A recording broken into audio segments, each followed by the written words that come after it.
এই ধরনের এই যে হুঁশিয়ারি, কখনো রাষ্ট্রপতি শাসনের হুঁশিয়ারি, কখনো সিআরপিএফ গুলি চালিয়ে দেবে এই হুঁশিয়ারি, এগুলো তো তোমাদের নেতাদের কাছ থেকে আসছে। ইলেকশন কমিশন যদি নিরপেক্ষভাবে এসআইআর করে, ইলেকশন কমিশন সেটা একটা নির্বাচন কমিশনের একটা টেকনিক্যাল প্রক্রিয়া, যদি শুধু তাই হয় তাহলে এই ধরনের মন্তব্য সেগুলোতে এতে আরো রাজনৈতিক রং চড়াচ্ছে। আমাকে জিজ্ঞেস করতে দিদি? হ্যাঁ হ্যাঁ প্রীতম, দেখুন আজকে আমি তো গাড়িতে আছি, আমি ঠিক সুকান্ত একটু কিন্তু এটুকু যতটুকু বুঝলাম, দেখুন যদি আছে গণতান্ত্রিক পদ্ধতিতে বা কনস্টিটিউশন মেনে সংবিধান মেনে যদি কোনো কাজ না হয় তাহলে অটোমেটিক কোর্সে তো এখানকার পুরো শাসন ব্যবস্থা, যেটা যদি এখানকার এসআইআর না হতে দেয়, এসআইআর যদি না করতে দেয়, সংবিধান বিরোধী কোনো কাজ করতে চায় তৃণমূল কংগ্রেস, তাহলে তো এখানে অটোমেটিক কোর্সে তোমার যে যে কাজ করার সেটা হবে। এবং সেখানে যদি কোনো রকম কোনো ক্রিমিনালাইজেশন কিছু, আমি আসবো প্রীতমের কাছে, আমি সায়নের কাছে আসবো, আমি সায়নের কাছে যাবো। সায়ন, গুলি পাল্টাগুলির নিদান, রাষ্ট্রপতি শাসনের হুঁশিয়ারি। হ্যাঁ মোপিয়াদি, ওসব মন ভোলানো কথা, আমি ওসবে যাচ্ছি না। কিন্তু এই যে বিজেপির যে প্রতিনিধি কিন্তু ভারী মজার লোক বটে। 5 মিনিট ধরে কথা বললো, 5 মিনিট ধরে কথায় অন্তত 10 বার সংবিধান, 5 বার সংবিধান বিরোধী বলল, একবার বলল শুধু হিন্দুদের দেশ, তারপর সংবিধান বিরোধী বলল, কিন্তু একবারের জন্য ধর্মনিরপেক্ষ শব্দটা ওর মুখের মধ্যে এলো না। কিন্তু সংবিধান বিরোধী ইত্যাদি ইত্যাদি করে কপচিয়ে চলে গেল। আমার তো ভয় লাগছিল তুমি সিলেবাসের বাইরে ওকে যে পুশব্যাক নিয়ে প্রশ্ন করেছো, কি চারিদিকে তো হাতড়াচ্ছে।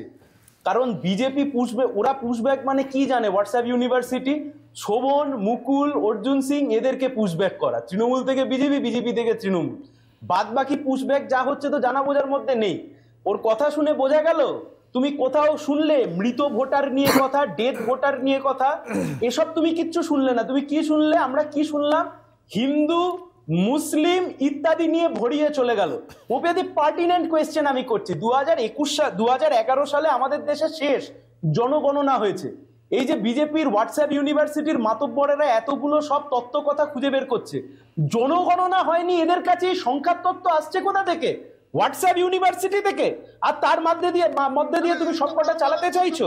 খুব সহজ প্রশ্ন, সহজ উত্তর নেব। বিহারে এখনো অব্দি 65 লক্ষ প্লাস। আরে ভাই চেঁচিও না, প্রীতম এক সেকেন্ড, প্রীতম আমি তোমার কাছে আসবো, তুমি বাইরে আছো প্রীতম, তোমার কাছে আমি আসবো। এরা গিয়ে কেন সুপ্রিম কোর্টে মামলা করছে না? সুপ্রিম কোর্টে তো মামলা চলছে, সুপ্রিম কোর্ট তো বলে দিয়েছে মামলা চলছে। তারপর এখানে মোপিয়াদি আমি বলছি যে এরা দেশ বিরোধী একটা শক্তি। প্রীতমের গাড়ি যত জোরে চলছে প্রীতম তার থেকেও স্পিডে কথা বলছে। প্রীতম আস্তে, আমি আসবো তোমার কাছে। তোমার গাড়ির স্পিডও তোমার বক্তব্যের কাছে হার মেনে যাচ্ছে। আমি আসবো তোমার কাছে, একটু ধৈর্য ধরো। মোপিয়াদি, আমি তোমাকে যে প্রশ্ন, মানে আমি তোমার কাছে যে কথাটা রাখতে চাইছি,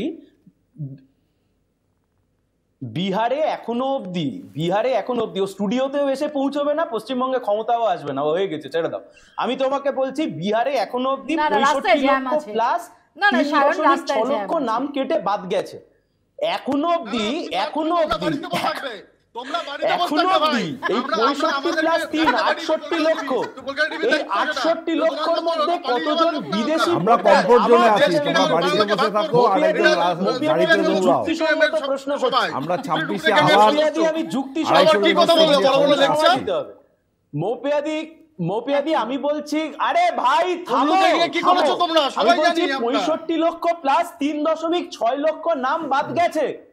বিহারে এখনো অব্দি 68.5 লক্ষ লোকের নাম বাদ গেছে। বলো এর মধ্যে কতজন বাংলাদেশি ছিল? ইলেকশন কমিশন এখনো অব্দি বলে উঠতে পারেনি।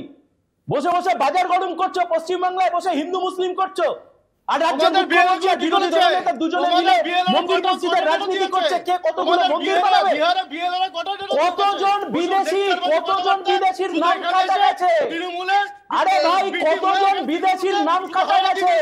তৃণমূলকে শুধু হারাতে দাও। কতজন বিদেশির নাম কাটা গেছে? I repeat myself. উত্তর আছে, আমরা বুঝতে পারছি, উত্তর আছে।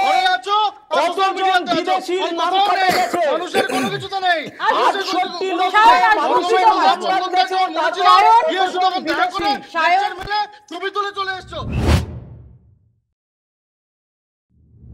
আমি খুব সংক্ষেপে প্রীতমের কাছে আসবো। প্রীতম, আমরা স্টুডিওতেও চলে এসেছি।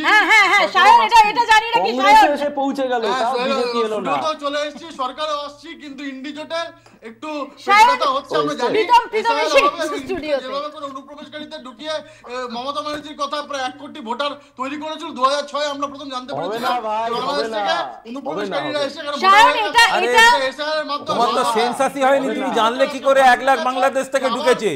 প্রত্যেকে হিসাবটা পেলে 1 কোটি, সেন্সাস না করে 1 কোটি বলে দিলে প্রত্যেকে। প্রীতম, বাড়িতে সেন্সাস হয়, ভারতীয় জনতা পার্টি সরকার হবে, বিজেপির রাজ্য অফিসে সেন্সাস। মাথাটা খারাপ ও হয়ে তো গেছে। ত্রিপুরার হ্যাংওভার চলছে মনে হচ্ছে।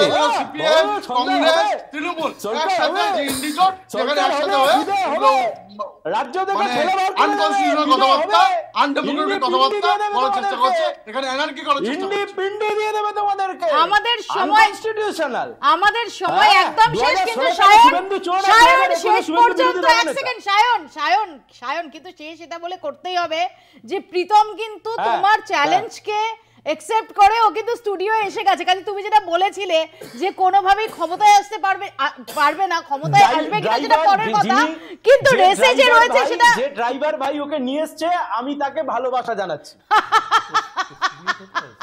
আমি তাকে ভালোবাসা জানাচ্ছি। শ্রমজীবী মানুষের সবসময় ভারতীয় জনতা পার্টির সাথেই আছে, তোমরা শুধু কথা বলো বেশি, ওদের জন্য কিছু করো না।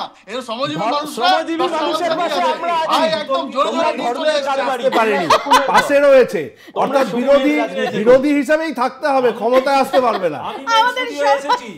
আমাদের সময় একদম শেষ, এখানেই শেষ করতে হচ্ছে বাংলা বলছে, এবং আমরা আশা করবো যে আজকে শেষটুকু আমাদের মধ্যে যেরকম একটা আনন্দ, একটা হাস্যরসের মধ্যে দিয়ে, একটা বন্ধুত্বের মধ্যে দিয়ে শেষ হলো, দীপাবলিটা এরকমই একটা বন্ধুত্বপূর্ণ আবহে কাটুক সমস্ত রাজনৈতিক দলের, এটাই আশা করবো। আপাতত বাংলা বলছে এখানেই